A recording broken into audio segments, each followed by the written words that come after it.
조국 전 법무장관 부녀의 일러스트를 사용해서 논란을 빚고 있는 조선일보.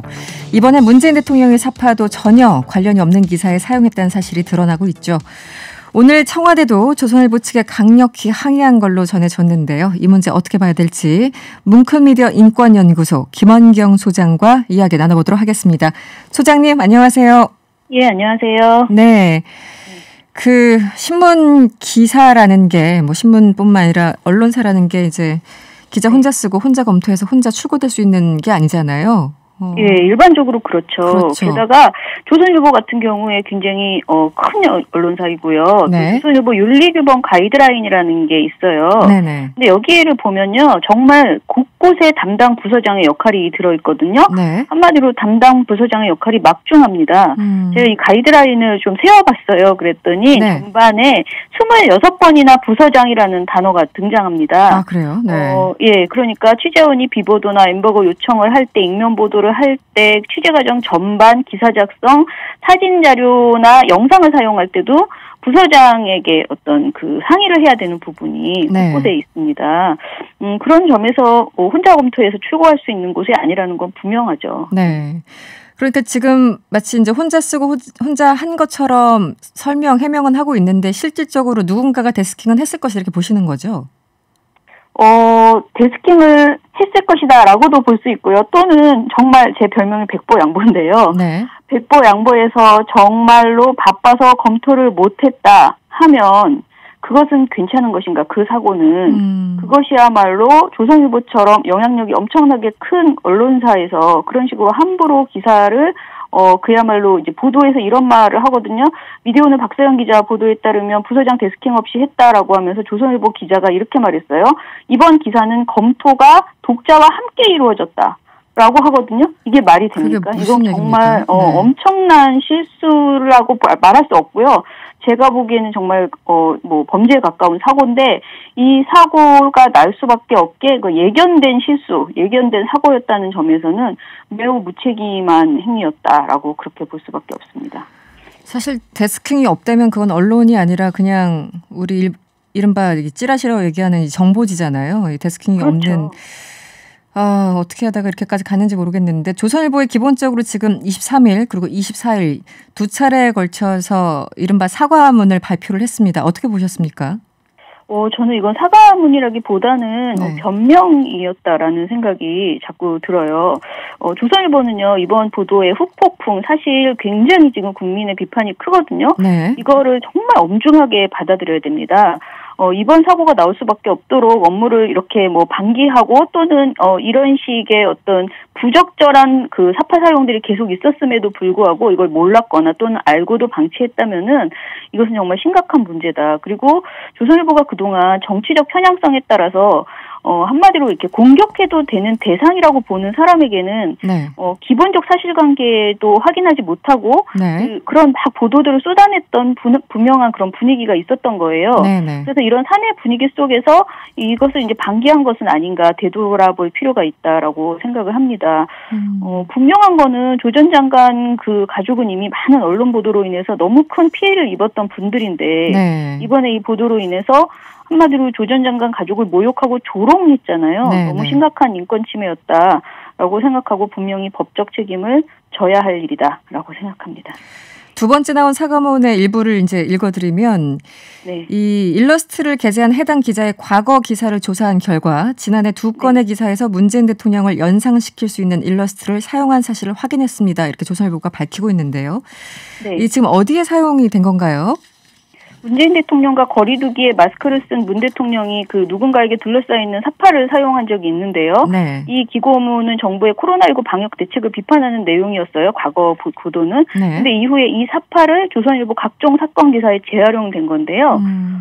그 지금 문제가 된 그 기자 말고도 또 다른 기자도 네. 사용을 했어요. 한 기자는 작년 9월에 동충하초 설명에서 확진 안 된 딱 한 명, 행사 내내 KF94 마스크 벗지 않았다라는 보도. 그리고 작년 10월에도 산속에서 3천여 명 모임 의혹, 인터콥 경찰 고발됐다. 이 보도에 문 대통령이라고 누가 봐도 그렇게 보이거든요. 네네. 그런 그 모습을 사파를 첨부한 것으로 확인이 됐습니다. 조 전 장관 부녀의 사파를 성매매 관련 기사에 사용해서 논란을 빚은 기자와 같은 인물이 이 보도를 한 거죠. 이 사파를 쓴 거죠. 네네. 또 다른 기자도 작년 8월에 강큰 제약사 공장장 가짜 마스크 7,000장 경찰에 팔아, 그리고 올해 2월 15일에도 마스크 팔아주겠다 2억 가로채 등 관련 없는 두 건의 기사에 또다시 문 대통령 사파를 넣었습니다. 네. 현재 이 기사들의 사파는 모두 삭제된 상태라고 하네요. 네네. 이틀 만에 사과문을 내고 또 한 번 내고 뭐 지금 상황이 심상치 않다라고 인지를 한 것 같기도 한데 네. 이 지금 말씀하시는 것만 보더라도 이게 여러 차례 반복됐고 저도 이제 그 사진 사파를 봤습니다만 네. 누구라도 그냥 알 수 있거든요. 이거 딱 보면 그냥 문 대통령이구나라는 걸 알 수 있거든요. 예. 이걸 단순 실수라고 보기는 매우 어렵다는 생각이 드는데요. 예, 이거는 제가 봐도 네. 인지하고 넣은 것 아닐까, 약간 조롱의 의미로 네. 넣은 것 아닐까 그런 생각이 자꾸 들어요. 근데 제가 이제 조선일보 아까 말씀드린 그 윤리규범 가이드라인 네네. 그거를 좀 찬찬히 봤어요. 네. 여기에 사진과 영상 관련된 조항이 꽤 많거든요. 네. 근데 여기 이런 내용이 있어요. 정보 그래픽을 만드느라 사진의 원본 이미지를 강화하거나 추출 또는 발췌했을 때는 해당 이미지가 변형됐음을 밝힌다. 정보 그래픽에 사용된 자료의 원본과 그 출처를 명시한다. 라고 써 있어요. 네네. 그러니까 만약에 조선일보가 이런 관리를 최소한 이게 문재인 대통령을 변형한 것이다. 조국 장관 가족을 변형한 것이다. 이렇게 되어 있었다면은. 네. 그러면 이런 사고가 났을 때 이런 변명조차 할 수 없는 거죠. 근데 제가 그래서 네. 거듭 이게 예견된 참사다라는 네. 생각을 할 수밖에 없고요. 또 이건 누가 못 알아봤다라고 말하기에 너무 그러니까 이해가 되지 않는 부분이기 때문에 이것은 실수라기보다는 고의성으로밖에 볼 수 없다라고 생각됩니다. 지금 청와대에서 조선일보 측에 강력하게 항의했다고 하는데요. 네. 이 이제 부적절한 일러스트뿐만 아니라 이 영문판 기사, 이 사설 제목에 또 문 대통령을 속어 표현으로 지칭했다고 하는데 이건 어떤 건가요? 조선일보가 지난 23일에 김여정 북한 조선노동당 중앙위원회 부부장의 대미 비판 담화를 바탕으로 한 영문판 사설 제목이에요. 네. 왜 문 대통령은 북한에게 아부를 떠는가라고 제목을 붙였어요. 그런데 이 아부라는 이 표현이요. 네. 사실 이 영어를 봤을 때 아부라는 일반적 의미 외에 이게 좀 방송에서 할 수 있는 표현인지 모르겠는데 굉장히 성적인 표현으로 그런 표현으로 해석될 수 있는 그 내용입니다. 네, 저도 지금 그 영문 제목이 어떤 건지 지금 확인하고 있는데 네, 서킹 업 이렇게 돼 있어서 놀랍습니다. 이 단어를 썼다는 게. 네. 예. 그래서 청와대가 지금 공식 항의했는데 이것도 이제 사설 제목을 왜 문 대통령은 여전히 북한에 구애하는가라고 내용을 수정했다라고 하는데 답답한 일입니다. 네. 이 영어를 모르고 썼을 리는 없잖아요. 이게 어떤 뜻인지 알고 썼을 그렇죠. 텐데 굳이 이 단어를 선택했다라는 게 지금 보니까 정말 황당하네요. 네네. 이게 이제 논란이 끝이 없는 것 같은데요. 지난 22일 조선일보 페이스북 공식 계정에 박성민 청와대 청년 비서관 임명 기사를 올리면서 아예 .5급도 하나 만들지라고 이제 짤막한 글을 덧붙였는데요. 이 .5라는 표현 어떤 논란이 있습니까? 이것도 사실은, 이제 우리가 성매매 관련된 그런 이야기를 할 때, 이 .5라는 표현을 많이 이제 쓴다고 저도 정확하게 네네. 그 의미를 모르겠는데 이게 굉장히 속된 표현이라는 거예요. 네. 그런데 사실 이렇게 페이스북이나 이런 글을 올릴 때 본인들은 이게 기자가 아니고 그냥 뭐 그 글을 관리하는 사람이다라고 생각하고 마구 글을 올리는 경우들이 있어요. 네네. 그런데 이걸 정말 제대로 관리해야 돼요. 언론사 입장에서는. 왜냐하면 언론사의 얼굴이고 그 글을 그렇게 함부로 속거나 비하하는 그런 표현들, 특히 인권 침해적인 표현들을 사용해서는 안 되는데 너무나 부주의하다라는 생각이 듭니다. 네. 미디어오늘 보도에 따르면 아까 잠깐 언급을 하셨어요. 이 조선일보 네. 노동조합원들 같은 경우는 이게 터질 게 터졌다 이런 반응을 보이고 있다고 하는데 네. 그러면 그동안 그래도 최소한 한 번 정도의 데스킹은 거친다고 막연하게 생각했었는데 지금 보면은 그런 과정 없이 출고되는 게 상당히 많은 것 같습니다. 네. 네네. 그 보도에 있는 조선일보 기자들의 변명인지 아무튼 설명을 봐서는 네. 분명히 지금 데스킹이 모자라고, 그러니까 인력은 그대로 둔 채 지면 온라인을 너무나 많이 이제 넓혀서 병행해서 이제 사업을 하다 보니까 데스크들의 소화 능력을 초과하는 수준의 온라인 기사가 쏟아져 나오고 있고, 이건 조선일보 노조가 분명하게 이제 지적한 건데요. 그래서 이런 일들이 지금 비일비재하다라는 것이죠. 그 내부적으로 지금 조선일보에서요, 뭐 어떤 그 진상 조사를 할까요? 여러 가지 조사를 지금 진행 혹시 하고 있는 건가요? 어떻습니까? 글쎄요, 저도 정확하게 지금 보도에선 진상조사가 어떻게 이루어진다라는 내용은 없고요. 지금 나온 어떤 사과문 정도로 네. 일단은 해결을 해보려고 하는 것으로 보이는데요. 네네. 제가 거듭 말씀드리지만 이미 벌어진 보도이고 원래 이런 정말 이렇게 큰 언론사에서 이런 식으로 일을 진행해서는 절대 안 된다는 점에서 저는 일벌백계 차원의 어떤 법적 조치가 취해져야 된다라는 생각을 거듭합니다. 뭐 조선일보는 우리나라 신문 판매 부수 1위라고 하는데, 네. 지금 재발 방지할 수 있는 대책, 사실은 이런 문제가 이번에만 터진 건 사실 아니잖아요. 과거에도 이제 여러 차례 있었고 본인들이 스스로 밝힌 것도 그렇고 또 다른 언론사도 마찬가지고요.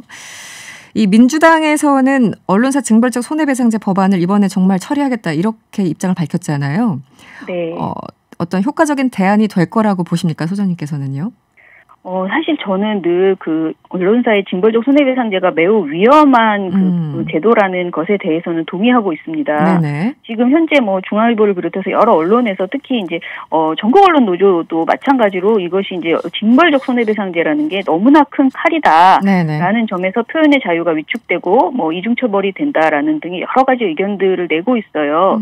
그런데 저는 그래 징벌적 손해배상제가 너무 무섭다 그리고 너무 위험하다라는 것까지는 동의할 수 있지만 네. 지금 현재 언론의 이런 행태가 그 죄값에 비해서 정말 그 잘못에 비해서 제대로 법적인 처벌을 받지 못하고 있는 것은 분명하기 때문에 네. 저는 이 잘못에 걸맞는 정말 현실적인 손해배상이 반드시 필요하다. 근데 그 현실적 손해배상이라는 것만 현실적으로 해도 사실은 징벌적 손해배상제 수준의 어떤 것이 나와야 된다라고 생각을 합니다.